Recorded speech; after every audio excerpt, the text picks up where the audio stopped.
Shalom semua teman-teman yang ada di Zoom dan juga sahabat Nusantara, dimanapun Anda berada, selamat datang di Saturday Service Empower Woman Ministry. Ya, terima kasih. Baik saya tutup ya, saat ini kita berdoa, tapi sebelumnya mari kita deklarasi iman, saudara ya. Mari sama-sama ucapkan dengan sepenuh hati, dalam nama Tuhan Yesus, aku berharga yang dimerdekakan. Dalam nama Tuhan Yesus, aku diampuni, dikasihi, diberkati, dilindungi.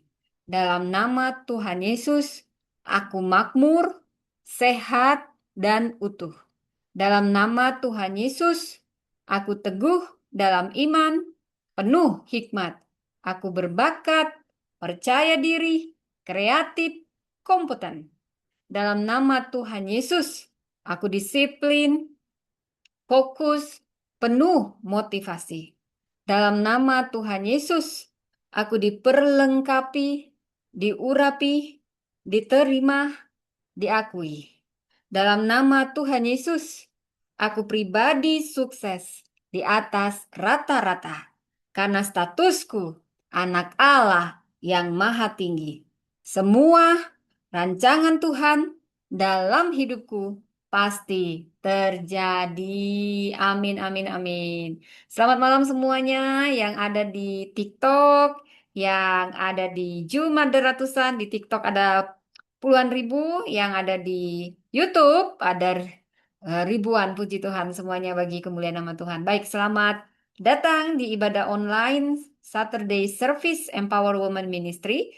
Ya, teman-teman juga yang ada onsite dan juga online. Halo semuanya, shalom ya.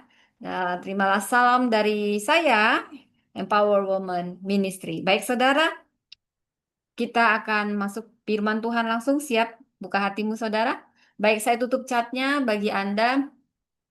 Yohanes 17 ada, tidak ada Tuhan selain Allah.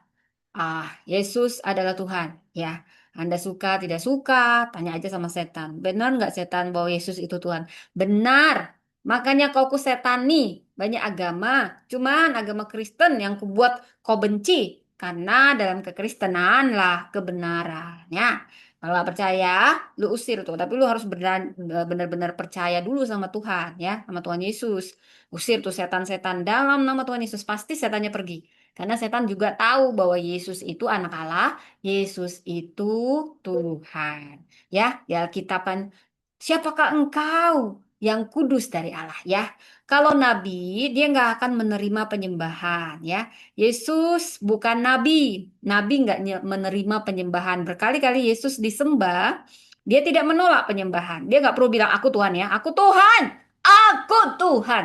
Tapi apa yang dia lakukan itu adalah ketuhanan keilahiannya. Dia mengampuni dosa. Pergilah anakku, dosamu sudah diampuni. Makanya ahli Taurat orang Farisi benci sama Yesus karena menganggap Yesus menghujat Allah. Sementara Yesus adalah Allah. Ya, orang Kristen dibilang Allahnya tiga terserah. Allah Bapa, Anak, Roh Kudus ya. Itu memang Allahnya orang Kristen. Esa ketiganya yang Esa ya.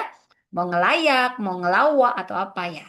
Lu tanya aja sama setan. Nah, biasanya kan lu disetani, makanya lu benci orang Kristen ya. Gereja lu bakar, pendeta lu bakar, orang-orang Kristen lu bakar, lu benci pokoknya sama orang Kristen terutama. Kenapa? Karena disitulah kebenaran ya. Oke, kita menutup di situ ya. Kasihan banget sih lu baru udah berapa lama gitu ya masih lu belum tahu bahwa Yesus itu Tuhan. Ya saya beritahu Yesus itu Tuhan, bukan manusia. Ya, bukan nabi. Yesus itu Tuhan. Dia adalah Tuhan yang pernah jadi manusia, bukan manusia yang dituhankan. Itu lain beda. Dia sendiri bilang di Alkitab, dia Alfa dan Omega. Kalau Nabi nggak berani ngomong gitu. Dia menerima penyembahan, dia mengampuni dosa. Kalau Nabi nggak perlu melakukan yang kayak gitu. Itu kan miliknya Tuhan. Nah ya, oke, oke. Baik, sekarang saudaraku kita sebenarnya bukan itu topiknya, nggak ada hubungannya ya. Lu suka nggak suka, Yesus Tuhan ya. Sampai selamanya Yesus adalah Tuhan ya. Saat ini malam ini kita berdoa lagi. Mau kita dengarkan firman Tuhan? Are you ready? Mari kita berdoa. Terima kasih Bapak. Kami mau mendengarkan firman-Mu. Ini hamba-Mu, hanya alat-Mu, sembunyikan di balik kuasa salib-Mu. Penuhi dengan hikmat, otoritas, wibawa ilahi. Kami perangi, kami patahkan segala kuasa yang mencoba menghalangi pemberitaan firman Allah, dihancurkan kuasanya oleh kuasa darah Kristus. Tutup bungkus kami, keluarga kami, terutama saat mendengar firman-Mu ini, firman-Mu menghidupi, menutrisi, mengoreksi, mendewasakan kami. Berfirmanlah, celikkan mata hati kami seperti Kau mencelikkan mata hati Lydia. Kami percaya kuasa-Mu, kami bertumbuh, berdampak untuk kemuliaan nama-Mu. Terima kasih Tuhan. Di dalam nama Tuhan Yesus, biar hamba-Mu ini berkata-kata dengan fasih, mengajar dengan fasih, sama persis seperti yang Kau ingini. Di dalam nama Tuhan Yesus. Amin. Amin semuanya. Ya, selamat malam Anda semuanya. Selamat datang di Saturday Service. Saat ini judulnya adalah Ritme Sang Pencipta. Shalom semua yang baru bergabung di YouTube ya online. Juga teman-teman yang ada di Zoom. Ya, ada ratusan. Selamat datang di ibadah Saturday Service. Ya, Tuhan memberkati. Baik, saudara, saya tutup dulu chatnya ya. Ya, kita akan membaca tentang jadi Kejadian 1 ayat 1 sampai 2 sampai 3 dan juga Kejadian 2 ayat 1 sampai 3. Ya, ini ayat kunci kita hari ini dan judulnya saat ini adalah Ritme Sang Pencipta. Saya ulang, ritme, ritme itu ada nada aturan ya, Sang Pencipta ya. Kok bahas singkat malam ini ayat kuncinya dari Kejadian 1 ayat 1 sampai 3 saya baca ya. Mari saudara, Anda buka Alkitab Anda ya, yang di rumah juga yang di onsite semuanya. Selamat malam, selamat datang ya. Kejadian 1 ayat 1 sampai 3 demikian firman Tuhan. Allah menciptakan langit dan bumi serta isinya. Pada mulanya Allah menciptakan langit dan bumi. Bumi belum berbentuk dan kosong. Gelap gulita menutupi samudra raya dan roh Allah melayang-layang di atas permukaan air. Berfirmanlah Allah, jadilah terang, lalu terang itu jadi. Ya, itu ya, sampai situ dulu. Ya. Dan sekarang kita baca dulu dari Kejadian 2 ayat 1 sampai 3. Bapak Ibu bisa baca Kejadian 2 ayat 1 sampai 3. Demikianlah firman Tuhan. Demikianlah diselesaikan langit dan bumi dan segala isinya. Ketika Allah pada hari ketujuh telah menyelesaikan pekerjaan yang dibuatnya itu, berhentilah ia pada hari ketujuh dari segala pekerjaan yang telah dibuatnya itu. Lalu Allah memberkati hari ketujuh itu dan menguduskannya, karena pada hari itulah ia berhenti dari segala pekerjaan penciptaan yang telah dibuatnya. Wow, terpujilah nama Tuhan. Baik saudara, topiknya sekarang ritme sang pencipta. Ya, ritme sang pencipta. Baik saudara. Jadi saya ulang. Kejadian 2 ayat 2 sampai 3 berkata, Saudara, ketika Allah pada hari ketujuh telah menyelesaikan pekerjaan yang dibuatnya itu, berhentilah ia pada hari ketujuh dari segala pekerjaan yang telah dibuatnya itu. Lalu Allah memberkati hari ketujuh itu dan menguduskannya. Jadi, saudara, kepemimpinan yang sehat itu bukan, jadi ini bicara topik dari kepemimpinan ya. Tuhan kok istirahat? Iya itu, makanya ini penting. Nah, Tuhan aja istirahat, apalagi lu. Makanya lu jangan sombong ya. Kerja terus, Tuhan udah ngajarin strategi ya, strategi. Jadi kepemimpinan yang sehat bukan hanya tahu kapan harus bergerak ya, tapi juga tahu kapan harus berhenti. Allah menunjukkan dalam penciptaan bahwa pekerjaan yang berhikmat mempunyai tujuan, urutan, batas, ritme, penyelesaian, dan akhirnya kembali kepada penyembahan. Saudara, kita tidak diciptakan untuk bekerja tiada henti. Allah saja menunjukkan teladan, dia berhenti bekerja pada hari yang ketujuh. Bayangin, dia bisa kerja terus, bisa namanya dia Tuhan, tapi dia sedang memberi ritme bagi kita. Inilah asal-usul strategi. Semua dari Allah, oleh Allah, untuk Allah lah kemuliaan. Jadi harus paham ya soal ini ya saudara ya. Kita akan belajar banyak dari kitab Kejadian. Asal muasal bumi ini bagaimana terjadinya ya. Allah menciptakan langit dan bumi pada hari yang ketujuh, dia berhenti. Kenapa dia nggak terus kerja? Dia terus bekerja. Tapi dia menguduskan hari yang ketujuh, sedang memberi perhentian buat kita. Ya, ya strategi biar dapat perpuluhan. Di sini nggak perlu kasih perpuluhan ya. Lu mau suka perpuluhan bagus, lu mau nggak kasih bagus. Uangmu itu cuman sampah di surga ya. Pendeta nggak makan dari perpuluhan ya. Pendeta itu dicukupkan Tuhan bahkan berkelimpahan, bukan dari uang gereja. Apalagi ini biasanya yang ngomong-ngomong perpuluhan, padahal kita sedang belajar ritme Sang Pencipta. Ini biasanya yang paling pelit ini kasih. Tanda ini namanya. Saya cari-cari tahu tuh yang suka nyindir perpuluhan itu orang paling pelit sama Tuhan. Pelit sama keluarga, dia mata duitan dia. Orangnya munafik, biasanya gitu, yang nyinggung-nyinggung perpuluhan. Justru dia nggak pernah ngasih perpuluhan gitu. Mulutnya aja panjang gitu ya. Iri, dengki, biasa begitu. Nah, ini tandain ini ya, siapa yang ngusik-ngusik perpuluhan ya. Itu pasti dia nyamar itu, tapi dia nyamar ya. Semoga Anda bertobat. Pasti Anda paling anti ngasih perpuluhan. Udah nggak ngasih perpuluhan, ngatain orang yang ngasih perpuluhan, gimana kamu mau diberkati? Ya kan, nggak dikasih atau nggak dikasih, saudara ya. Itu nggak ada urusan ya. Nah, oke, kita sekarang nggak membahas itu. Bahasnya sana ritme sang pencipta memahat yang onsite dan juga yang ada di Zoom, yang ada di em, YouTube ya. Saat ini itu tadi ada cat-cat dari TikTok. Baik, saudara, kita kembali lagi.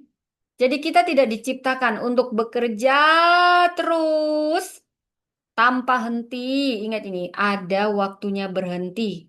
Kita dipanggil bekerja bersama Allah, berhenti di hadapan Allah, lalu kembali bekerja di hadirat Allah. Wow. Kita ini hidup di zaman yang nggak pernah berhenti. Makanya tadi ada yang ngomong, kok Allah istirahat itu sosok jago dia tuh. Nanti dia kena batunya kayak gitu ya. Saudara yang dikasih Tuhan bukan Tuhan nggak bisa terus kerja. Dia Tuhan. Siapa sih yang bisa tandingin Tuhan ya? Tapi dia sedang memberi kita ritme Sang Pencipta. Kita hidup pada zaman yang sangat cepat. Bangun tidur orang bukan doa dulu sekarang. Cari handphone. Ya, belum turun dari tempat tidur. Pesan sudah masuk, langsung lihat. Nah, ini langsung lihat WhatsApp, email, berita, pekerjaan, lihat target pertemuan, ya, kebutuhan keluarga, pelayanan, masalah orang lain. Ya, saudara, masalah kita sendiri. Kadang ya sebelum kaki ini menyentuh lantai, pikiran kita sudah berlari kemana-mana. Dan anehnya, dunia kita sibuk memberi penghargaan kepada orang yang sibuk. Kalau seorang berkata, "Wow, saya sangat sibuk." Seringkali itu terdengar seperti suatu prestasi. Saudara, jangan merasa bangga Anda sangat sibuk ya. Saya pernah datangin keluarga kita udah jauh-jauh ngasih waktu saudara. Dia sok sibuk gitu loh. Latihan musik, latihan ini dia ngindarin kita. Itu soal sibuk atau tidak sibuk, semua orang sibuk saudara. Itu hanya masalah prioritas. Anda masuk prioritasnya atau tidak gitu ya saudara ya. Nah, jadi seringkali kalau kata wow sangat sibuk itu bukan prestasi, belum tentu itu prestasi. Saudara, semakin penuh kalender kita, kita merasa kita ini semakin penting. Banyak yang merasa begitu. Nah, saudara bertobat kalau Anda merasa seperti itu. Semakin banyak pekerjaan, kita merasa semakin produktif. Semakin sedikit kita tidur, kadang kita bahkan merasa semakin berdedikasi. Oh, aku sudah tidak tidur-tidur bekerja terus. Termasuk dalam pelayanan, saudara. Kita bisa berkata, oh saya sibuk untuk Tuhan. Saya banyak pelayanan. Oh tidak apa-apa lelah, ini kan pekerjaan Tuhan.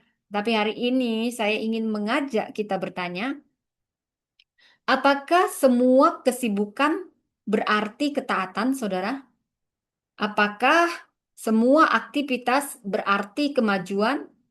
Apakah semua yang kita kerjakan memang harus kita kerjakan? Dan lebih dalam lagi, kalau Tuhan sendiri memasukkan berhenti ke dalam pola penciptaan, mengapa kita merasa bahwa kita lebih rohani apabila tidak pernah berhenti, saudara? Ini pertanyaan penting. Karena Alkitab dimulai dengan Allah yang bekerja, tetapi yang paling menarik sekali, Alkitab juga memperkenalkan kepada kita kepada Allah yang berhenti. Allah menguduskan hari yang ketujuh, dia berhenti, saudara. Bukan karena Allah kehabisan tenaga, bukan. Dia namanya Allah Tuhan. Bukan karena Allah kelelahan, bukan. Bukan karena pada hari ketujuh Tuhan berkata, aduh, 6 hari ini terlalu berat. Tidak, tidak ada yang terlalu berat bagi Tuhan. Tapi seperti dikatakan firman Tuhan di Yesaya 40 ayat 28, dia dikatakan Allah tidak menjadi lelah dan tidak menjadi lesu, ya. Jadi jangan salah paham dulu ya. Jadi kenapa Allah berhenti di hari ketujuh? Kenapa itu harus ditulis? Kuduskanlah hari Sabat, ya. Itu ada penekanan ya, saudara. Saya bukan Advent hari ketujuh ya. Saya reform iya, saya okumene ya, saudara ya. Karena pekerjaan penciptaan itu telah mencapai penyelesaian yang ia kehendaki, dan disinilah kita menemukan prinsip yang sangat dalam tentang kehidupan dan kepemimpinan. Ternyata strategi Allah dalam penciptaan bukan hanya bukan hanya bekerja, saudara, bukan. Bukan hanya menghasilkan, tetapi juga menyelesaikan. Lalu Allah berhenti, lalu dia memberkati, dan dia menguduskan. Coba perhatikan urutan tadi, saudara. Di situ apa yang kita pelajari? Ada ritme, ada batas, ada tujuan, ada evaluasi, ada penutupan, ada penyembahan. Dan hari ini kita belajar strategi yang sehat butuh sabat, butuh perhentian, saudara. Nah, kenapa kita mulai dari penciptaan? Kita mulai dari kitab Kejadian. Karena pada mulanya adalah firman.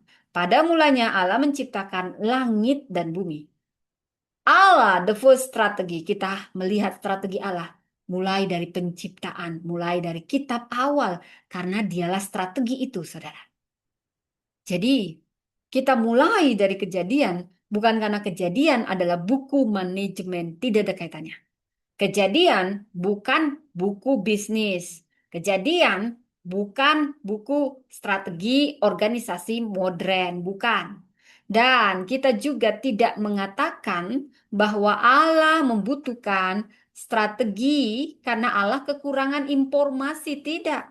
Allah kita maha tahu, maha kuasa. Allah tidak pernah kebingungan mencari plan B, C, D.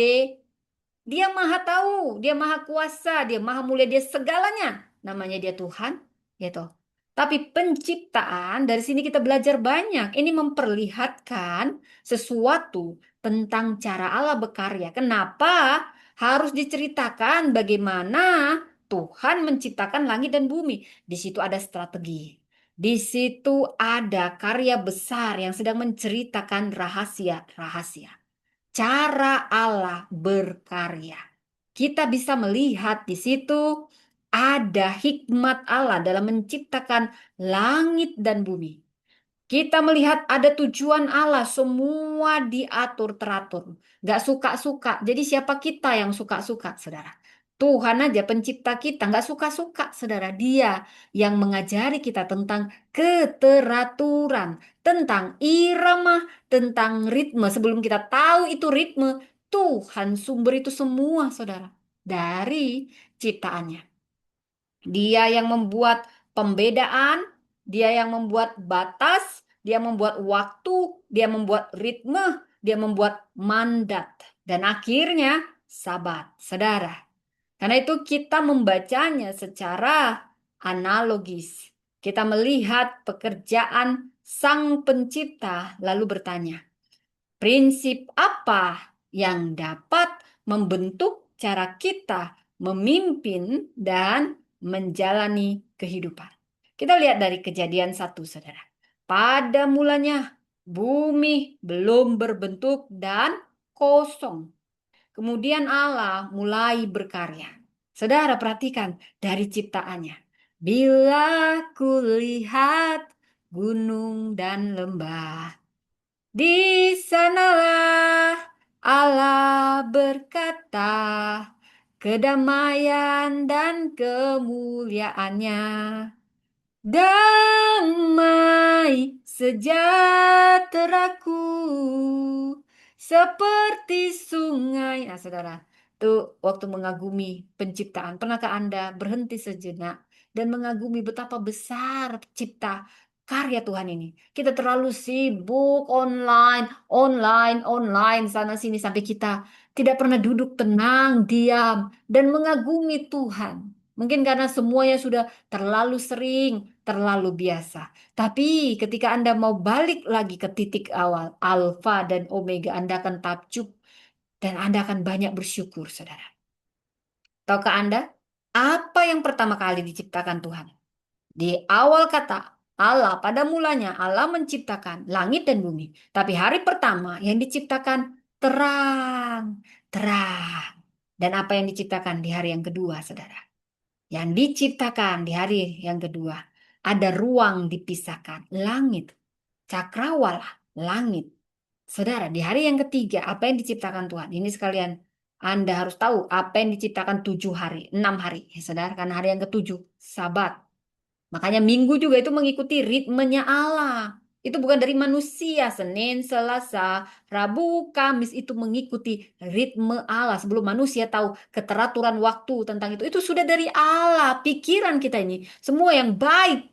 Ini semua berasal dari Allah, saudara. Hari ketiga. Apa yang diciptakan Tuhan? Daratan dan tumbuhan. Hari yang keempat. Apa yang diciptakan Tuhan? Benda-benda penerang. Nah, di sini perlu ditekankan. Kenapa hari pertama yang diciptakan terang? Tetapi alat-alat benda penerang itu diciptakan punya jeda waktu di hari keempat. Ini yang membuktikan bahwa Allah itulah terang. Matahari itu hanya alat penerang, hanya menyambungkan terang.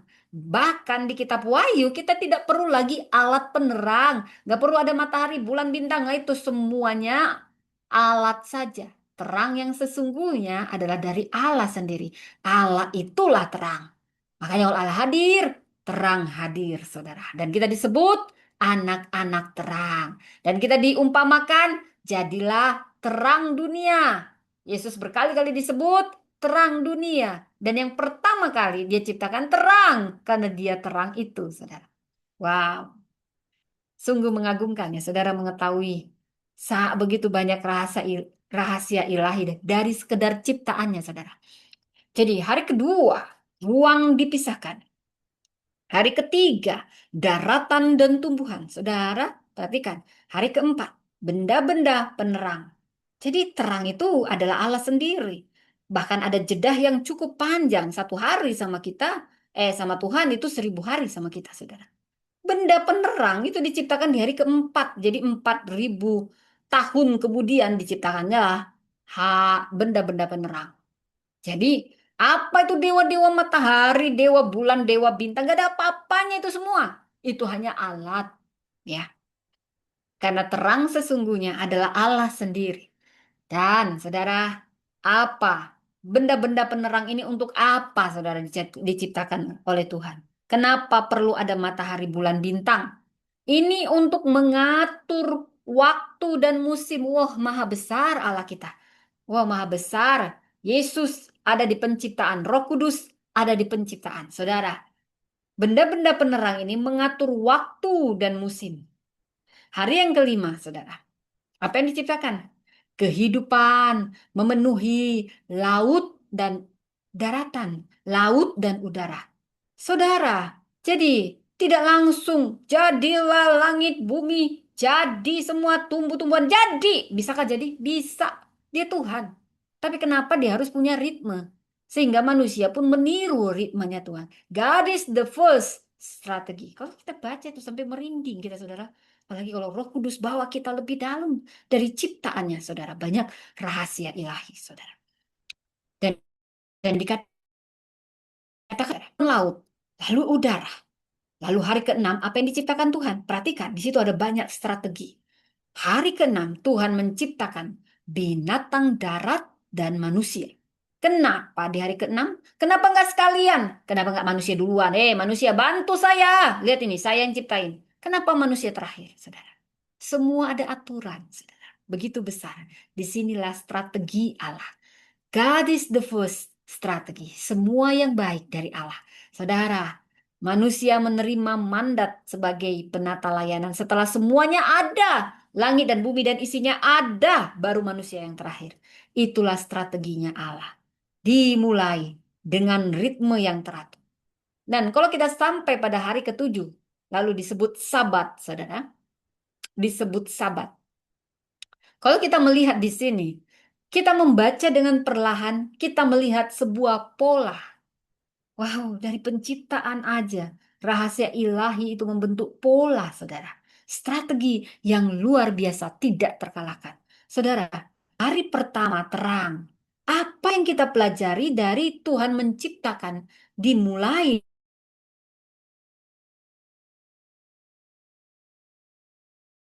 hari terang.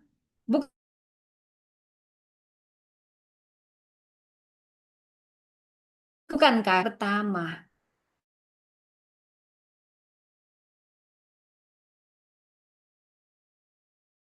Sebelum kita bergerak, kita perlu melihat terang. Ya, dalam kepemimpinan, inilah strategi yang awal. Clarity before activity. Ada kejelasan. Visi sebelum aktivitas. Ini strategi awal, saudara. Dari penciptaan ini kita belajar strategi Allah. Semua strategi berasal dari Allah. Semua strategi yang menakjubkan itu berdasar dari Allah. Allah sudah ada di masa depan. Dia sudah tahu, oh kecanggihan AI yang lebih canggih.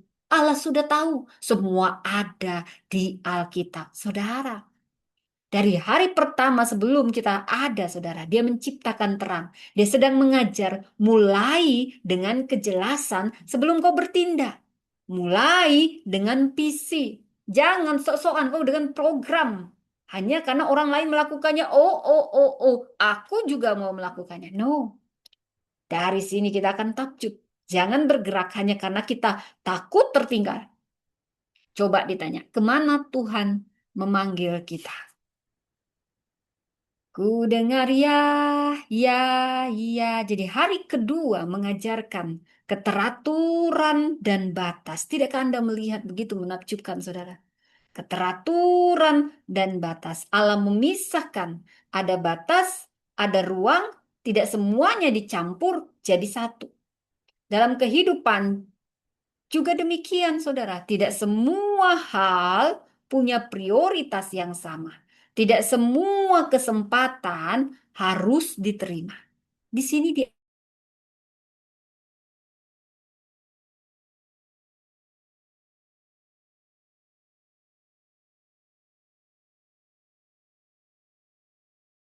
diajari pemimpinan dari Allah, dari penciptaan.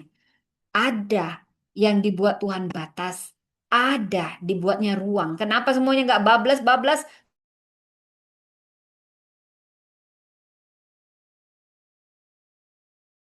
Sampai kita Tuhan menunjukkan ada batas. Tidak semua hal juga mempunyai prioritas yang sama. Tidak semua kesempatan harus. Tidak semua orang punya akses yang sama kepada wilayah seluruh waktu kita. Demikianlah juga, mau strategi apapun itu, baik di kepemimpinan atau apapun itu, pemimpin yang tidak mempunyai batas akhirnya akan kehilangan fokus. Wow, dari situ polanya kita belajar dari Allah, saudara. Is the first strategi dan dialah sumber strategi-strategi. Hari ketiga, apa yang diajar, apa yang diciptakan oleh Tuhan? Hari ketiga mengajarkan fondasi. Fondasi sebelum pertumbuhan. Tanah muncul dahulu, lalu tumbuhan. Ada tempat untuk akar sebelum ada buah. Ini sangat sederhana, tapi sangat-sangat penting, saudara. Pertumbuhan tanpa pondasi memperbesar keretakan. Sambil saya minum kopi. Saudara. Kita sering ingin cepat bertumbuh, lebih banyak anggota, lebih banyak cabang, lebih banyak program, banyak followers, ya, lebih besar organisasi. Tapi Tuhan bertanya, apakah akarnya cukup kuat? Saudara, kalau Anda belum dipromosikan besar-besaran, percayalah ada waktunya Tuhan. Bangunan yang tinggi, kalau Tuhan mau rancang dia tinggi, maka pondasinya akan lebih lama dari bangunan yang tidak tinggi, saudara. Siapa tahu Anda mungkin sedikit lebih lama muncul karena Anda akan tinggi. Anda sedang diperdalam, bukan dipertinggi. Kalau Anda mau tinggi, Anda harus lebih dalam. Sama seperti kita mau bangun apartemen 10 lantai dengan 20 lantai, pondasinya beda. Pembangunan yang makin tinggi, maka kedalaman pondasi makin lama. Sama seperti Musa, sama seperti Daud. Musa hampir 80 tahun baru dipakai Tuhan. Pembentukannya cukup lama karena dia akan memimpin bangsa yang besar yang tidak pernah diperdalam pondasinya omong kosong. Pasti ketahuan, goyang, saudara. Jadi no worry, promosi dari Tuhan. Saudara, kalau kita melihat hari keempat, ini mengajarkan apa? Ritme dan waktu. Matahari, bulan, benda penerang berbicara tentang apa? Musim. Musim akan selalu berganti. Ya, musim dan waktu. Saya tahu suaranya pas-pasan, tapi Tuhan itu dia mengasihi semua orang. Mau pas-pasan, dia lihat ketulusan hati, saudara ya. Hati yang tulus. Nah, itu dia senang sekali ya. Ada siang, ada malam, ada musim, ada siklus. Ini artinya kehidupan tidak berjalan dengan kecepatan yang sama setiap saat. Ada musim menanam, ada musim menunggu, ada musim menuai. Pemimpin yang bijaksana, dia nggak hanya nanya apa yang harus dilakukan, tapi juga dia bertanya kapan sesuatu yang benar pada waktu yang salah dapat menghasilkan masalah. Saudara, di hari yang kelima apa yang kita pelajari, saudara? Ini bicara tentang multiplikasi. Kehidupan berkembang, perhatikan. Allah tidak memulai dari multiplikasi. Tapi apa yang dia permulai? Lingkungan dipersiapkan, itu dulu. Baru kehidupan diperbanyak. Demikian juga strategi-strategi apapun. Kita belajar dari sini. Ini prinsip yang sangat penting. Jangan perbesar sesuatu yang belum sehat. Saya ulang. Jangan perbesar sesuatu yang belum sehat. Kalau sistemnya salah, ini memperbesar sistem berarti memperbesar masalah. Wah, coba. Coba tanya Roh Kudus, apa nih maksudnya Roh Kudus? Ingatkan aku Roh Kudus, saya berdoa. Anda yang mungkin agak-agak ngeh gini ya, jangan perbesar sesuatu yang belum sehat. Nah, jadi kalau kita masuk lagi hari berikutnya apa? Hari berikutnya, hari keenam, ini bicara apa? Stewardship. Stewardship, penata layanan. Manusia diciptakan menurut gambar Allah. Manusia menerima mandat. Tetapi manusia bukan pemilik bumi. Manusia adalah penata layanan. Kuasa diberikan sebagai amanah. Jabatan adalah amanah. Talenta adalah amanah. Ya, saudara, pelayanan adalah amanah. Uang adalah amanah. Waktu adalah amanah, bukan milik kamu. Nggak boleh suka-suka. Semua itu titipan, saudara. Titipan. Yang di NTT terjadi, saudara ya. Ada ibu meluk bayinya, ya.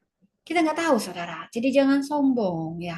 Kita nggak tahu rahasia ilahi. Jadi Sewaktu-waktu kita harus siap, saudara ya. Makanya di sini yang suka julid-julid ya, suka ngomongin orang yang cat-catnya ini, bertobatlah. Kamu nggak tahu apa yang akan terjadi. Nanti kamu keluar dari ruangan, apa yang terjadi. Taburlah yang baik, perkataan yang baik, semua yang baik. Bertoleransilah kalau kamu nggak suka, kalau kamu kepanasan keluar.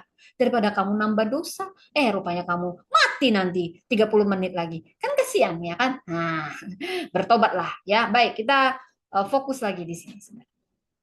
Jadi orang yang Tuhan percayakan kepada kita bukan milik kita. Hartamu itu bukan milikmu, itu titipan. Rumahmu, istrimu, anakmu, semuanya titipan. Kita mengelolanya bagi dia. Tetapi kemudian kita tiba pada sesuatu yang mengejutkan, saudara. Setelah semua pekerjaan yang luar biasa itu, Allah tidak menciptakan hari ke-8 untuk menambah proyek. Allah tidak berkata, sekarang kita ekspansi lagi. Tidak. Allah tidak berkata, lagi. Tidak. Lalu datanglah hari ke-7. Sabat. Saya bukan Advent hari ke-7 ya, saudara ya. Ibu ini mungkin dia adalah Advent hari ke-7. Mau apapun itu lagunya. Tak ku pandang dari gereja mana. Oye, oye. Asalkan berdiri atas firman-Nya. Bila hatimu seperti hatiku, kaulah saudara dan saudariku. Puji Tuhan, terpuji nama Tuhan, terpuji. Udah sampai mana tadi ini? Ya, hari ke-7 ya. Kita mau belajar tentang hari yang ke-7 itu tadi Sabat. Saya bukan Advent hari ke-7 ya, kalau saya ngajarin ini apa yang kata Alkitab bilang ya. Jadi di hari yang ke-7 ini ya, ini mengajarkan kita tentang mengakui batas, saudara ya. Tadi hari pertama Sabat mengajarkan kita hal yang sangat dalam ya. Di sini saya mau ulang lagi, saudara ya. Apa yang diajarkan oleh Sabat ya, saudara ya. Tadi saya sudah sampai mana ya? Sabat latihan kepercayaan ya. Kejadiannya, tunggu sebentar, mohon maaf. Ini kok jadinya ini. Ini intinya. Datanglah hari ke-7 Sabat. Wow, Sabat. Dan saya percaya justru disinilah banyak pemimpin gagal. Kita paham visi, kita paham target, kita paham semua. Kita paham pertumbuhan, kita paham multiplikasi, kita paham tanggung jawab. Tapi kita tidak paham bagaimana berhenti. Saudara, dalam Kejadian 2 ayat 1, Sabat dimulai dengan penyelesaian. Mari kita lihat Kejadian 2 ayat 1. Demikianlah diselesaikan langit dan bumi dan segala isinya. Kata penting pertama adalah apa? Selesai. Allah bukan hanya memulai pekerjaan, Allah menyelesaikannya. Ini pelajaran strategis pertama. Selesaikan yang dimulai.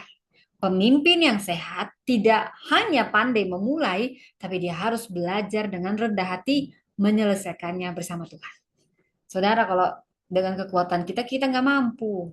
Kita butuh kekuatan Tuhan, kekuatan Roh Kudus. Kita hidup dalam budaya yang sangat suka hal baru, program baru, ide baru, proyek baru, pelayanan baru, komunitas baru. Tapi banyak orang pandai memulai dan sulit menyelesaikan. Akhirnya apa? Hidup dipenuhi pekerjaan setengah jadi. Banyak pintu terbuka, ya, tapi tidak ada yang ditutup, saudara. Banyak target dibuat, tetapi tidak pernah dievaluasi. Banyak program berjalan karena dari dulu memang sudah begitu. Tidak ada yang berani bertanya apakah ini masih perlu. Saudara, saya beri ilustrasi sederhana. Rumah yang terus direnovasi. Bayangkan, saudara punya rumah.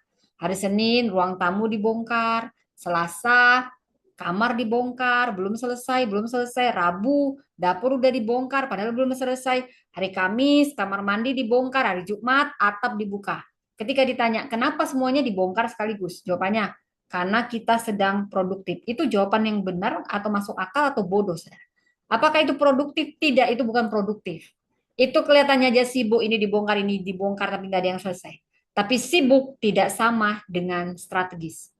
Orang yang sibuk belum tentu dia produktif dan strategis. Strategi itu bukan melakukan sebanyak mungkin, saudara. Strategi adalah menentukan apa yang penting, mengerjakannya dengan benar, dan mengetahui kapan satu siklus telah selesai. Allah berkata, sudah selesai. Ini menarik kata ini, sudah selesai. Ada sesuatu yang kudus dalam kemampuan mengatakan cukup untuk hari ini. Pemimpin yang tidak pernah mampu berkata cukup akan selalu merasa belum berhasil. Jadi mencapai satu target, ingin target berikutnya. Mendapat jabatan, ingin jabatan berikutnya. Punya 100 orang, pasti pingin suatu saat punya 1000. Yang 1000 pingin 10.000. Nggak pernah selesai, nggak pernah cukup, saudara. Tapi kalau kita tidak berhati-hati, ambisi kita dapat menyamar sebagai pelayanan. Kita pikir pelayanan. Kita berkata ini semua untuk Tuhan, ya. Tapi dalam hati kita mungkin takut tidak dianggap penting. Mungkin kita takut kehilangan posisi, kita butuh pengakuan, kita mendapatkan identitas dari produktivitas. Sahabat menentang semua itu. Sahabat berkata, ada saatnya pekerjaan berhenti walaupun hidup belum berhenti, saudara. Tidak semua masalah harus selesai sebelum kita beristirahat. Tidak semua email harus dijawab malam ini. Tidak semua orang harus puas dengan kita. Tidak semua persoalan dunia jadi tanggung jawab kita. Kita adalah manusia, bukan Mesias. Saudara, dari Kejadian 2 ayat 2 dikatakan Allah berhenti. Ayat 2. Ketika Allah pada hari ke-7 telah menyelesaikan pekerjaan yang dibuatnya itu, berhentilah ia. Inilah inti Sabat, berhenti. Kata Sabat berkaitan dengan gagasan berhenti atau menghentikan pekerjaan. Sekali lagi, Allah tidak berhenti karena lemah. Allah berhenti karena pekerjaan penciptaan telah selesai sesuai maksudnya Dia. Maka berhenti bukan tanda kegagalan. Dalam konteks ini, berhenti adalah bagian dari ketaatan. Dan bagi sebagian kita, berhenti justru lebih sulit daripada bekerja. Ada orang yang ketika diminta bekerja mengatakan siap, siap. Tapi ketika Tuhan berkata, sekarang berhenti, dia tidak bisa. Kenapa? Karena ketika bekerja, kita merasa memegang kontrol. Ketika berhenti, kita harus mempercayai Tuhan. Ini sangat dalam maknanya. Saat kita berhenti, kita sedang totalitas percaya sama Tuhan. Waktu kita bekerja, akuilah, pasti kita kayak merasa kita sedang pegang kontrol kan. Tapi saudara, dari Sabat, ini berarti latihan kepercayaan saudara. Bayangkan petani, dia nanam benih, dia ngolah tanah, dia menyiram, kemudian malam pun tiba. Apa yang dia lakukan? Dia harus duduk di sebelah benih yang sepanjang malam sambil berkata, ayo tumbuh kan enggak saudara. Dia pulang, dia tidur setelah dia kerja seharian. Kenapa? Karena memang ada bagian yang menjadi tanggung jawab si petani. Dan ada bagian yang hanya dapat dilakukan oleh Tuhan, saudara. Mengerti di sini? Paulus berkata, aku menanam, Apolos menyiram, tapi Allah yang memberi pertumbuhan. Pemimpin yang sehat paham perbedaan ini. Ada bagian kita, tapi saudara, ada bagian Tuhan yang gak bisa kita ambil alih, saudara. Itu sama, artinya totalitas berhenti percaya pada Tuhan. Kadang kita mencoba mengerjakan bagian Tuhan, Berapa kali banyak teladan di mana ini menjadi peringatan, jangan coba bantu Tuhan di saat kita disuruh diam, tunggu, sabar. Bukankah kita semua ingin mengontrol semua hasil? Kita ingin memastikan semua orang berubah. Kita ingin memastikan semua masalah selesai. Kita ingin memastikan semua bahwasanya masa depan sesuai rencana kita. Itu akan membuat kita lelah. Kita jadi lelah. Kenapa? Karena kita sedang membawa beban yang nggak pernah Tuhan perintahkan kita pikul. Itu namanya bodoh, saudara. Sabat justru ini sedang berkata kepada kita semua, saya sudah mengerjakan bagian yang Tuhan percayakan, sekarang saya berhenti dan mempercayai bahwa Tuhan tetap bekerja. Wow, saudara. Tuhan tidak berhenti menjadi Tuhan ketika kita tidur. Tuhan tidak berhenti menjadi Tuhan, ya. Tuhan tidak kehilangan kontrol saat kita mematikan telepon. Kerajaan Allah tidak runtuh karena kita mengambil satu hari untuk beribadah dan memulihkan diri. Percayalah, mungkin justru kegelisahan kita untuk terus bekerja ini mengungkapkan satu pertanyaan. Apakah saya benar-benar percaya bahwa Tuhan adalah Tuhan, atau saya merasa semuanya bergantung sama saya? Saudara, apalagi yang kolerik ini, saya kolerik banget, saya mau kontrol semua, saudara. Jadi ada satu gambaran yang sangat kuat. Sabat adalah tanda baca ilahi bagi pekerjaan manusia. Bayangkan, saya menulis satu halaman penuh tanpa ada titik, koma, spasi, paragraf, semua kata terus berjalan, saudara. Apakah kalimatnya semakin hebat karena tidak pernah berhenti? Tidak. Justru kalimatnya jadi sulit dipahami. As simple as that, kalau kita nulis nggak ada titik koma, saudara. Nggak ada tanda berhenti. Buat pusing, saudara. Nggak teratur. Jadi berhenti, titik, itu membuat keteraturan. Oh, sampai sini titik, saudara. Ada saatnya. Lanjut lagi. Nah, urutan tanda baca yang simple aja ada batasnya. Ada koma, agak berhenti sedikit. Lalu titik. Nah, kenapa kita mau buat bingung itu nanti semua. Tanda baca saja sudah mengajari kita. Ini memberi makna kepada kalimat. Jadi titik tidak berarti, oh ceritanya gagal karena titik. Titik berkata kalimat ini yang selesai, tapi kita akan siap memulai kalimat berikutnya. Saudara, begitu pula sabat. Sabat bukan musuh pekerjaan. Sabat memberi kita batas kepada pekerjaan. Sabat berkata berhenti, lihat kembali, bersyukur, bernapas. Terima kasih Tuhan. Terima kasih, sembah Tuhan. Terima kasih. Kemudian kita mulai lagi besok. Nah, istirahat, saudara. Bayangkan kehidupan tanpa tanda baca, saudara. Kerja, kerja, kerja, kerja, pelayanan, masalah, rapat, target, tanggung jawab keluarga, target baru, proyek baru, masalah baru. Gak ada koma, gak ada titik, gak ada nafas, saudara. Oh, apa akhirnya kita mungkin masih bergerak, tapi kita tidak lagi tahu kenapa kita bergerak. Itu sebabnya sabat ini bukan akhir produktivitas. Sabat adalah puncak ketaatan. Sabat mengajarkan kita menyembah. Sabat bukan sekedar tidurnya lebih lama ya. Kan ini sabat ya. Bukan hanya itu. Ini sabat nggak kerja ya. Kalau sabat hanya berarti begitu, tidak kerja. Orang nggak kerja seharian hatinya tetap khawatir, saudara.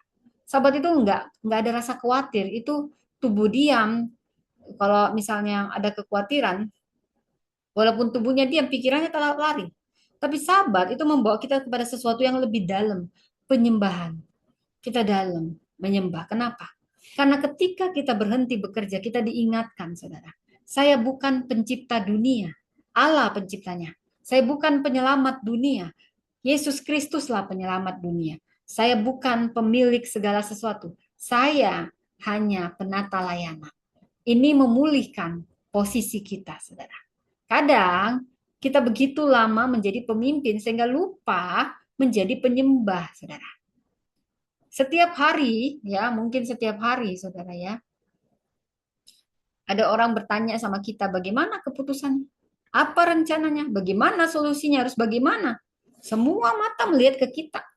Tanpa sadar, kita mulai merasa bahwa kita yang harus selalu punya jawaban. Sahabat, ini membawa kita sebagai pemimpin kembali duduk di hadapan Tuhan dan berkata, Tuhan, Engkaulah Allah, bukan saya. Ini kalimat yang sangat membebaskan. Engkau Allah, saya bukan. Engkau pegang masa depan, saya tidak. Engkau tahu segala sesuatu, saya enggak. Engkau tidak pernah tidur.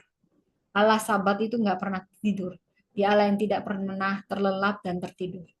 Karena itu kita boleh tidur, tapi Allah enggak pernah tidur, saudara. Tidur itu rest, itu adalah bukti. Kita percaya total sama Allah, itu penyembahan kita. Sabat mengajarkan kita mengevaluasi. Di sepanjang Kejadian 1, kita menemukan pengulangan. Allah melihat bahwa semuanya itu baik. Allah bukan hanya melakukan, ada pengamatan, ada penilaian, tadi pada akhir penciptaan, sungguh amat baik. Ini pola penting bagi kepemimpinan, jangan hanya bertanya apa yang harus kita lakukan. Kadang kita harus berhenti bertanya, apa sebenarnya yang sudah terjadi, apa yang berhasil, apa yang tidak, apa yang Tuhan ajarkan, apakah cara kita bekerja masih sehat, apa program ini masih sesuai panggilan, apa keluarga kita baik-baik saja, apa tubuh kita baik-baik saja. Nah, saudara, bagaimana kondisi jiwa kita? Bagaimana hubungan kita dengan Tuhan? Apakah kita semakin dekat dengan Kristus? Atau justru semakin sibuk tetapi semakin kering? Saudara, bayangkan kita berkendara dari Malang ke Jakarta, saudara. Mobil berjalan cepat, 6 jam berlalu. Kita berkata, wow hebat sekali ya, kita sudah menempuh ratusan kilometer. Lalu seseorang melihat peta dan berkata, sebentar, kita berjalan ke arah timur. Kecepatan tidak ada artinya jika arahnya salah. Karena itu, evaluasi penting. Pemimpin jangan hanya mengukur berapa jauh kita berjalan, tapi ukur juga apakah kita masih berjalan ke arah yang benar. Sabat memberi ruang untuk itu. Sabat mengajarkan kita menutup siklus. Ada pekerjaan yang harus dimulai, ada pekerjaan yang harus dilanjutkan, tetapi ada juga pekerjaan yang harus ditutup. Ini bagian yang sering tidak kita sukai. Kenapa? Karena berhenti dari sesuatu yang terasa seperti kegagalan. Ada program yang memang sudah menyelesaikan tugasnya. Ada metode yang pernah sangat efektif, tapi musimnya sudah selesai. Musim akan selalu berganti, selalu akan ada perubahan, shifting, perpindahan, perubahan. Perubahan itulah yang kekal. Ada tanggung jawab yang sekarang harus diberikan kepada generasi berikutnya. Ada pelayanan yang perlu berubah. Ada sesuatu yang harus kita lepaskan supaya tangan kita tersedia menerima hal baru dari Tuhan. Sabat mengajarkan jangan membawa seluruh musim kemarin ke musim yang baru. Pemimpin yang tidak pernah menutup siklus ini akhirnya membawa terlalu banyak beban. Seperti seorang berpergian, ya setiap kota membeli satu koper baru, tapi tidak pernah meninggalkan barang lama. Akhirnya bukan perjalanan yang sulit, bagasinya berat, terlalu berat. Ada sesuatu yang mungkin hari ini perlu kita tanya, ya Tuhan, apa yang harus saya hentikan? Bukan hanya apa yang harus saya mulai, tapi yang harus dihentikan. Kadang strategi terbaik bukan menambah, saudara, tapi mengurangi. Saya ulang. Kadang strategi terbaik bukan menambah, tapi mengurangi. Saya ingatkan Bang Boy, ya, saya ingatkan Anda, jangan hina-hina Tuhannya orang Kristen, ya. Ya, Tuhan akan berurusan sama Anda. Anda mau sembunyi, ya, jangan kata-katakan yang begini, ya. Anda menghina Tuhan orang Kristen, nanti Anda kena balanya. Ya, udah banyak yang kayak gitu. Ya saya ingatkan aja, kami nggak perlu prom pembela Islam lah, prom pembela Kristen nggak perlu. Yang bela kami itu Tuhan. Tapi saat kamu ini nulis-nulis kayak gini, nanti kamu sial. Ya, kamu berurusan sama Tuhan. Ya, orang ada yang mati di tempat ketika menghina Yesus. Perempuan ngejok-ngejok dan menghina Yesus ya. Sebab itu dia langsung stroke. Nanti itu terjadi sama kamu. Ya, kalau nggak percaya coba aja lagi. Ya, oke, kita mulai lagi. Sabat mengajarkan. Kalau kamu memang betul-betul beragama, keluar aja kalau nggak suka, ya kan? Nah, tapi kamu dipakai setan. Setan nyetani kamu, makanya benci sama orang Kristen. Hina dia, hina dia. Karena di kekristenan lah ada kebenaran. Kenapa banyak ya kayak kalian itu benci sama orang Kristen? Coba tanya. Banyak agama. Kenapa ya orang Kristen yang kita bakar, gereja kita bakar, diskotik nggak kita bakar, tempat maksiat nggak kita bakar. Tapi nanti orang Kristen kepanasan, kita bilang, nggak ada izin, bakar, bakar. Pada 100 meter ada tempat maksiat. Karena di kekristenan nggak ada kebenaran. Inilah contoh orang yang sudah kesetanan. Ya, terima saja nanti balasannya dari Tuhan. Oke, mari kita lanjut ya. Jadi sabat mengajarkan kita merayakan anugerah. Kejadian 2 ayat 3 berkata, lalu Allah memberkati hari ketujuh itu. Oh ini menarik. Hari ketujuh bukan hari kosong, saudara. Allah memberkatinya, artinya ada kebaikan Tuhan di dalam berhenti. Ada berkat di dalam kita menerima. Jangan terus-terus memberi, kamu pun harus menerima, saudara. Ada anugerah di dalam menikmati apa yang sudah Tuhan kerjakan. Kita sering begitu cepat berpindah ke target berikutnya sampai kita lupa bersyukur. Satu doa dijawab, kita langsung bawa permintaan berikutnya. Satu proyek selesai, langsung proyek berikutnya. Anak berhasil, langsung target berikutnya. Gereja bertumbuh, langsung target berikutnya. Kita jarang berhenti dan berkata, Tuhan, terima kasih. Padahal syukur adalah bagian dari kesehatan jiwa. Hari pertama manusia, ini gambaran yang indah dalam urutan penciptaan. Manusia diciptakan di hari ke-6. Artinya apa? Saat manusia memasuki hari ini penuh berikutnya dalam narasi penciptaan, mereka memasuki hari ke-7, Sabat. Kalau kita bahas secara homiletik, ada pesan yang indah. Manusia tidak memulai kehidupan dengan membuktikan dirinya kepada Allah. Nggak perlu kita membuktikan diri kepada Allah. Dia masuk ke dalam dunia kita, manusia ini. Sudah dipersiapkan Allah semuanya. Terang sudah ada, langit sudah ada, tanah sudah ada, makanan sudah ada, musim sudah ada. Kadang manusia menerima hidup dan hari berikutnya justru langsung sabat, saudara. Seolah Allah berkata, sebelum engkau bekerja bersamaku, belajarlah menerima karya. Saudara, kita nggak bisa mengalirkan yang baik sebelum kita menerima yang baik dari Tuhan untuk kita alirkan. Karena itulah manusia diciptakan di hari ke-6. Bahkan besoknya langsung sabat. Semua sudah lengkap. Karena Tuhan sedang mengajarkan kau harus menerima. Saudara, Anda omong kosong, Anda nggak punya hubungan pribadi sama Tuhan. Gak boleh Anda berdiri. Apa yang mau Anda alirkan? Baterai Anda kering.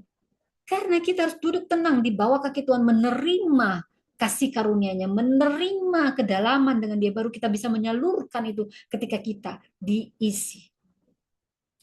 Kita menerima kasih karunia, karena itu kita bekerja dari identitas. Jadi kita melangkah dari kemenangan. Kristus yang melawan semua, kita sedang melangkah dari kemenangan. Dari penciptaan pun kita sudah melangkah dari kemenangan. Dari identitas yang sudah diberikan Allah. Kita tidak beristirahat karena akhirnya berhasil. Oh Tuhan, saya sudah berhasil membuktikan. Oh, saya temani kamu menciptakan langit dan bumi. Semuanya aku bantu-bantu Tuhan. Enggak, kita terakhir diciptakan. Artinya kita bekerja dari anugerah. Kita melayani dari anugerah. Kita memimpin dari anugerah. Dan kita kembali kepada anugerah.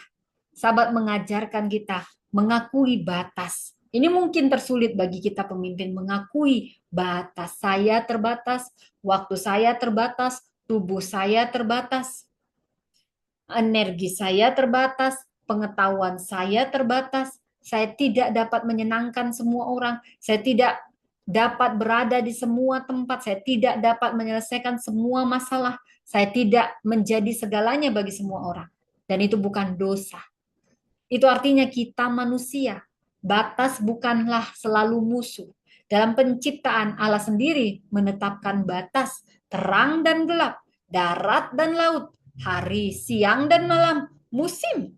Ini batas. Batas justru menciptakan keteraturan. Begitu pula hidup. Rumah tanpa dinding bukan rumah yang bebas. Itu hanya ruang yang tidak punya bentuk. Sungai tanpa batas tidak menjadi lebih kuat. Jadinya banjir kalau sungai nggak ada batasnya. Api nggak ada batas, bukan lagi kehangatan. Jadinya kebakaran. Demikian juga kepemimpinan. Kekuatan tanpa batas berubah jadi kehancuran. Itulah sebabnya pemimpin butuh batas. Sabat bukan hanya self-care, sabat juga keadilan. Sekarang kita masuk lebih dalam. Ketika hukum Sabat diberikan kepada Israel, Tuhan tidak hanya berkata kepada kepala keluarga, "Kamu istirahat." Dalam Keluaran 20, perintah itu mencakup anak, hamba, orang asing, bahkan ternak. Kenapa? Karena pemimpin yang paham Sabat tidak hanya mengambil istirahat untuk dirinya, dia juga tidak membangun sistem yang menghabiskan orang lain. Ini sangat relevan. Ada pemimpin yang berkata, saya jaga kesehatan, tapi stafnya bekerja tanpa batas. Dia yang jaga kesehatan, tapi dia nggak peduli kesehatan stafnya. Ada pemimpin, oh saya harus liburan, saya punya waktu libur. Tapi semua bawahannya harus tetap ready, tersedia. Itu belum paham Sabat. Sabat bukan hanya prinsip pribadi. Sabat punya dimensi sosial. Pemimpin juga harus menghormati batasnya sendiri dan harus menghormati batas orang lain. Karyawan bukan mesin, anak bukan proyek, pasangan bukan asisten pribadi. Jemaat juga bukan angka. Staf pelayanan bukan alat untuk memenuhi visi kita. Mereka manusia, punya tubuh, punya keluarga, punya jiwa, dan mereka juga butuh ruang di hadapan Tuhan. Dari Ulangan 5, Sabat berarti engkau bukan lagi budak. Di sini ada lapisan lebih dalam lagi. Dalam Keluaran 20, Sabat dikaitkan dengan penciptaan. Tapi dalam Ulangan 5, Israel diperintahkan mengingat bahwa dahulu mereka adalah budak di Mesir. Budak tidak menentukan kapan berhenti, budak bekerja ketika tuannya berkata bekerja. Identitas budak berkata, nilai saya adalah sebesar produksi saya. Itu budak. Tapi Tuhan membawa Israel keluar dari Mesir dan berkata, sekarang berhenti. Kenapa? Karena orang merdeka dapat berhenti. Ini relevan secara rohani. Ada orang yang secara fisik bukan budak siapapun, tetapi menjadi budak. Prestasi, pengakuan, uang, posisi, ambisi, ketakutan gagal, pendapat orang lain, dia nggak bisa berhenti. Kenapa? Karena kalau dia berhenti, dia merasa tidak berharga. Sabat berkata, nilai kita tidak berasal dari jumlah yang kita produksi. Kita berharga karena kita milik Allah. Ini pembebasan yang sangat besar. Yesus dan Sabat, kita tidak bicara tentang legalisme. Pada titik ini mungkin seorang bertanya, apakah ini berarti kita harus buat aturan Sabat yang sangat kaku? Yesus membawa kita kembali kepada maksud Allah. Markus 2 ayat 27. Hari Sabat diadakan untuk manusia dan bukan manusia untuk hari Sabat. Kemudian Yesus menyatakan dirinya sebagai Tuhan atas hari Sabat. Artinya, Sabat bukan diberikan untuk menindas manusia. Sabat adalah pemberian, anugerah, ritme yang memulihkan. Karena itu, kita tidak ingin khotbah ini berubah jadi perdebatan harus hari apa. Aturan persisnya bagaimana? Pertanyaan yang mendasar sebenarnya, apakah hidup kita ini punya ritme kudus yang mengakui Allah sebagai Tuhan dan pekerjaan sebagai amanah? Apakah ada ruang di mana kita berhenti menjadi produsen dan kembali menjadi penyembah? Apakah ada ruang bagi keluarga, ruang untuk tubuh kita pulih, ruang untuk memeriksa jiwa, ruang untuk mendengar Tuhan, ruang untuk menikmati anugerah, dan yang terutama, apakah kita menemukan perhentian kita di dalam Kristus?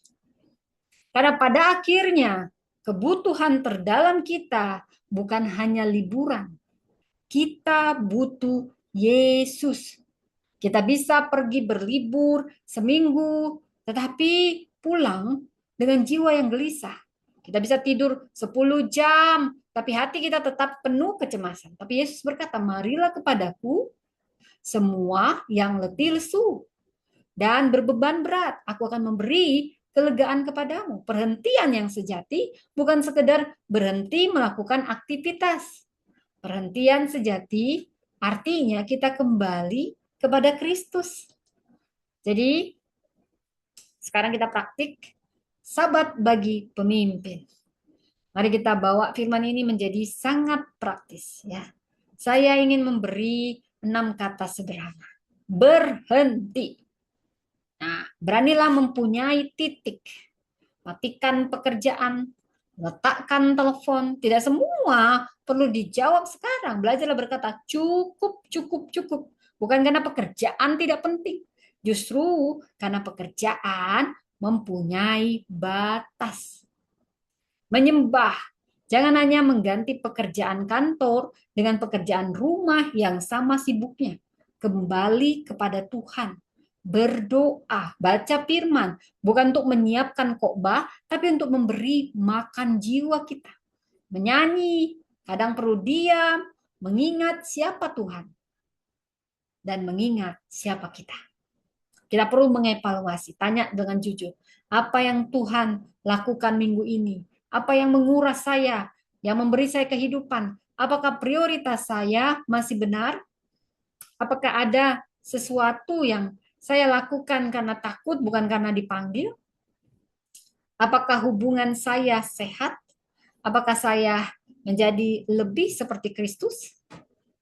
Saudara, apa yang perlu selesai? Apa yang harus dilepaskan? Program apa yang tidak perlu diteruskan? Komitmen apa yang harus dihentikan? Ada kalanya iman berkata, mulai. Tapi ada kalanya iman berkata, selesai. Kita merayakan anugerah, jadi kita menyebutkan kebaikan Tuhan. Jangan hanya melihat yang belum tercapai. Lihat yang sudah Tuhan lakukan. Nikmati keluarga, nikmati makanan, nikmati percakapan, nikmati ciptaan, bersyukur. Sebab orang yang tidak pernah bersyukur akhirnya merasa semua berkat adalah haknya. Kita perlu mengakui batas. Katakan, saya bukan Tuhan. Saya tidak bisa mengerjakan semuanya. Saya butuh pertolongan, saya butuh orang lain, saya butuh istirahat, saya butuh Tuhan. Tidak ada yang tidak rohani dari kalimat-kalimat itu. Itu justru kerendahan hati. Saya mau kasih ilustrasi busur dan anak panah. Bayangkan busur dan anak panah. Supaya anak panah dapat meluncur jauh, talinya ditarik, saudara. Tetapi bagaimana jika tali busur terus-menerus dibiarkan dalam keadaan tegang? Tidak pernah dilepas, hari demi hari. Minggu demi minggu, bulan demi bulan. Apa yang terjadi?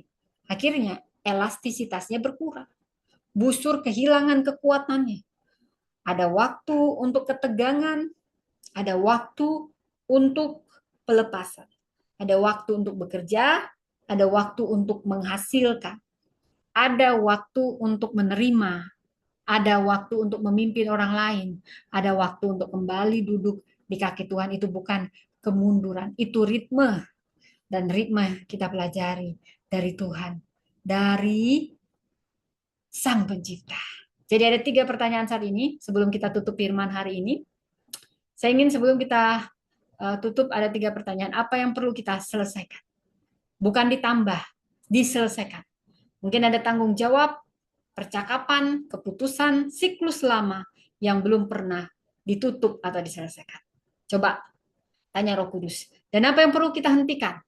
Mungkin ada kegiatan yang baik, tapi bukan lagi panggilan kita. Ada kebiasaan bekerja yang tidak sehat. Ada kebutuhan untuk selalu dianggap penting yang harus dihentikan. Ada ambisi yang kita sebut pelayanan.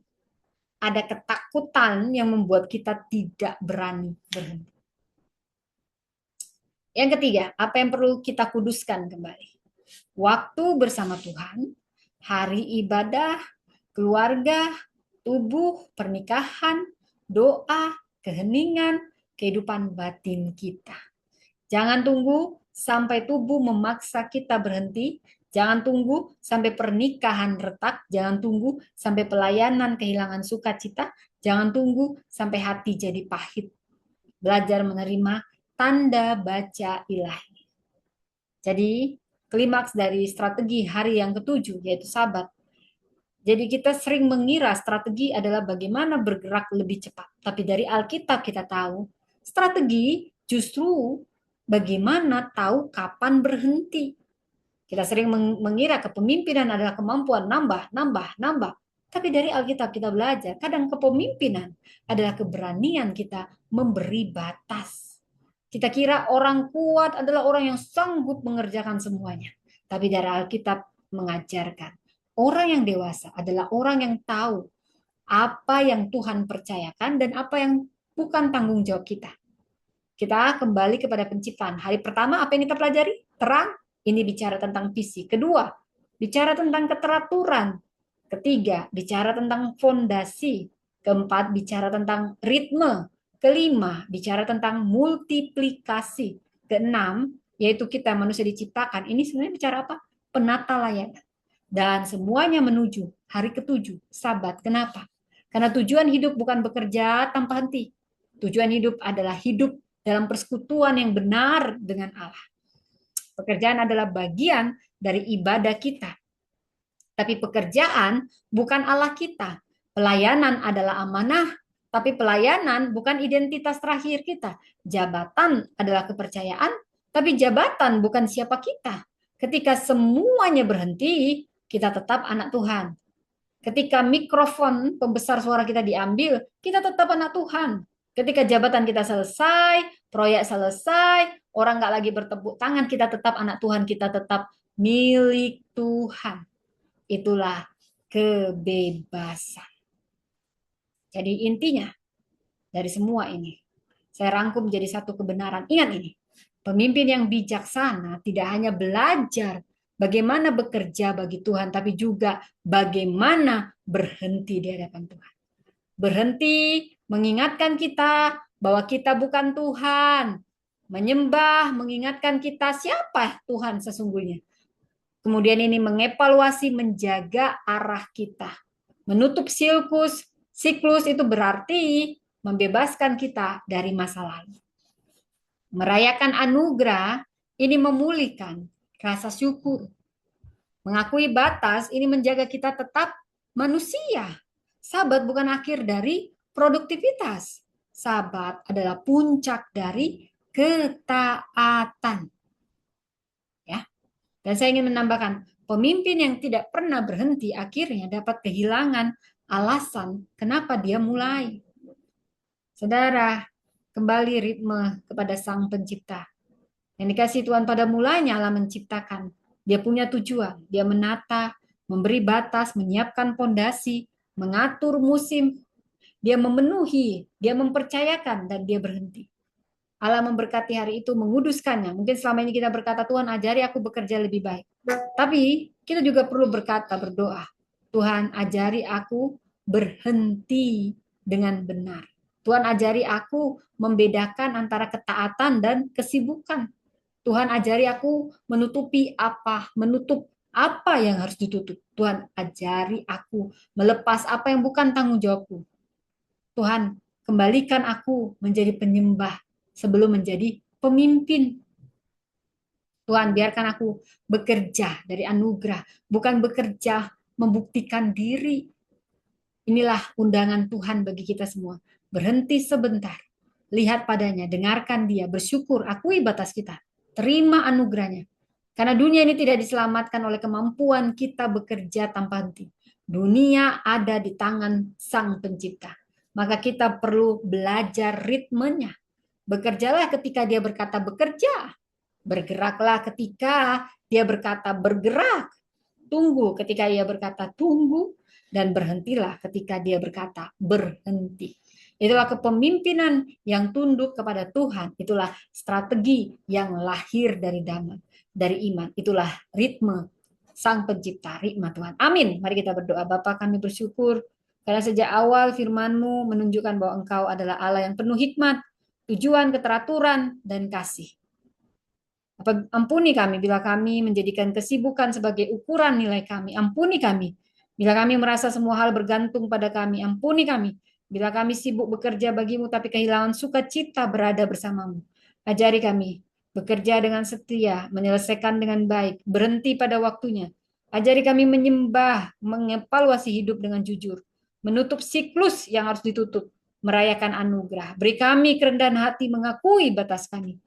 Bagi kami semua pemimpin, baik itu ayah, ibu, pelayan Tuhan, pekerja, mahasiswa, orang yang sedang memikul tanggung jawab yang berat. Ingatkan kami bahwa kami bukan Tuhan, Engkaulah Tuhan. Kami hanya penata layanan. Ketika jiwa kami lelah, bawalah kami kembali pada Kristus, Tuhan atas Sabat, sumber perhentian sejati kami.